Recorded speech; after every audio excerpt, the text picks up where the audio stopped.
Hey everybody, Ben here from the Bonehead podcast and welcome to Star Player Spotlight. We are looking at all these star players that have been released in the Blood Bowl 2020 rulebook, looking at their stats, looking at their skills, looking at the teams they can be taken in and their special abilities. And today we are focusing on Gloriel Summerbloom.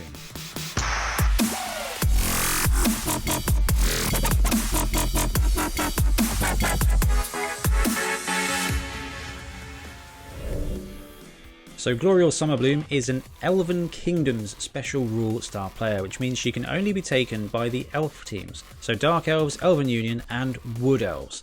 She's very much a thrower, so if you are after a way to increase your short range throw game, Gloriel Summerbloom is definitely worth looking into.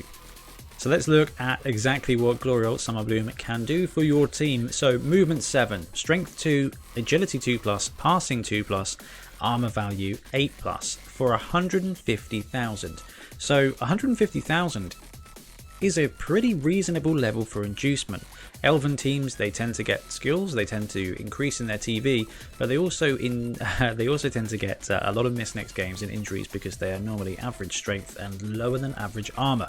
So it is quite likely that you're going to be in a position where you can afford 150,000 in a league. Also, as far as tournament builds go, 150k is a reasonable level to be able to wangle a star player into your build. So 150,000 for an elf team is achievable. Skills wise, accurate, dodge, loner 3+, pass, sidestep and sure hands. So Gloriel Summerbloom, let's start with loner. Loner 3+ is practically is just brilliant. So historically loner has been 4+ for star players, so that fact that it is actually a 3+ means if you really need a reroll, it's a slightly better roll. That said, anybody who's ever played with Skaven and the thrower and sure hands knows that the 3+ sometimes just is completely unachievable. Let's look at one of the key factors here. Strength 2. So Gloriel Summerbloom is very fragile. Okay, strength 2, armor 8+. If she gets hit, it's looking really bad for her. What she is here to do though is make the most of that passing 2+. So you take Gloriel Summerbloom, you've got a passer. Sure hands, which she has, means that she can go over there 2+ with an integral reroll, get that ball for you. One of the biggest concerns about star players is having to burn that reroll to try and do something very basic. Sure hands covers that, so the loner is kind of negated as far as collecting the ball is concerned. And then once she's got the ball, you've got some really good options. So combination of accurate and pass with her passing of 2+ means that she is throwing a quick pass on a 1+, a short pass on a 2+ with rerolls. So that's a 2+ with a reroll for both of those rolls, because obviously a 1 is always a fumble. It's as good as it gets. Nothing in Blood Bowl is certain, and yes, if you want to play as safely as possible, you go for the handoff instead. Movement 7, you've got the opportunity there, but if you need to stretch that play 6 squares, you're doing it on a 2+ with a reroll. Obviously, 1s are the enemies of elf players everywhere, but it's definitely something to have in your arsenal. To get her there, you have dodge and sidestep. So if you ever do need Gloriel Summerbloom to avoid being punched in the face, dodge will help her. She's basically gutter runner level defense at that point. Sidestep is going to mean that she's going to be able to get free movement. You're going to end up being able to place her somewhere that's beneficial to you. And then dodge on a 2+, you're going to struggle to keep her in place if you're playing against her, because sidestep, she escapes. With dodge, then she's away on a 2+. So if she's even got the ball, even if you use Gloriel Summerbloom as a ball carrier, dodge is going to keep her alive. Not quite as much as having strength 3, but it is going to help. It also means that she can be a pretty effective runner. So movement 7 with dodge on Edge 2+.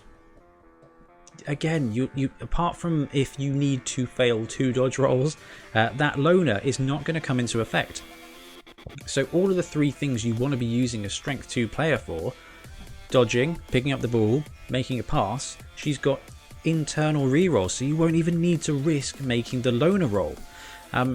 What else do we need to say about this player? Passing is a short situation though, okay? 2+, 2+, or 1+, 2+, so that's quick on a 1+, short on a 2+, accurate no longer affects the long pass or the long bomb. So she is long pass on a 4+ and long bomb on a 5+, which isn't bad, but that is in risk territory. Even with pass, 4+ with a reroll, you can still do it.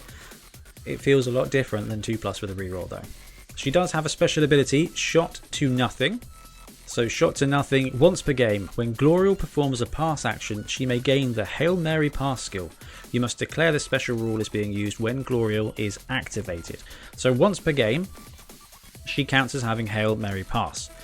You're thinking, that's not great, I don't want to turn the ball over, I don't want to give it away to my opponents, but there will be some times where you need to hoon that ball the heck away. But also consider this, Edge 2+ with dodge and sure hands. 1 tackle zone. This player is going to be able to 3+ with a reroll, 3+ with a reroll, and then Hail Mary pass that ball out of there. There is definitely a situation where I can see in a tournament or a league, if you need to make a play, Gloriel Summerbloom is going to be able to dodge in there, grab that ball, possibly even dodge out, and make a quick pass to one of your players. We talked a lot about how passing being slightly downgraded means those stretch plays aren't going to happen quite so often, but Gloriel could perform that cheeky elf play and keep you in it. The strength 2 is a balancing point, so if she gets punched, she's going to get punched hard. But if you want to play a short passing game, okay, think Drew Brees these days, she is the Drew Brees of Blood Bowl right now, making those small passes and making them brilliantly. Gloriel Summerbloom is going to make it a very exciting Blood Bowl. And let's talk miniatures for Gloriel. So there is obviously the beautiful Forge World model, which is going to set you back £20+ including postage. It's a lovely model, it's very dynamic, there's a lot of detail, but there is an option. Windsor Chog have recently released a Wood Elf Thrower model, and detail is really great, £8, probably 11 with shipping, and it's definitely a great option because you're not going to be running Gloriel all the time. If you want a model that you can use as and when, I do recommend the Windsor Chog model. In fact, we've got an unbox and build covering this model, hopefully linked above or just below, so please go check that out. Anyway, not a huge amount else to say about Gloriel Summerbloom. 150k, elf teams. I can see tournament builds being put together around her, and I can see her winning a couple of games in League. That 150k puts her a pretty good sweet spot, and the ability to be an incredible short-range passer, great fun as well. Anyway, let me know in the comments below what you think of Gloriel, what you think of all the star players in Blood Bowl 2020, and we'll be back soon with another star player spotlight. Thanks for joining me.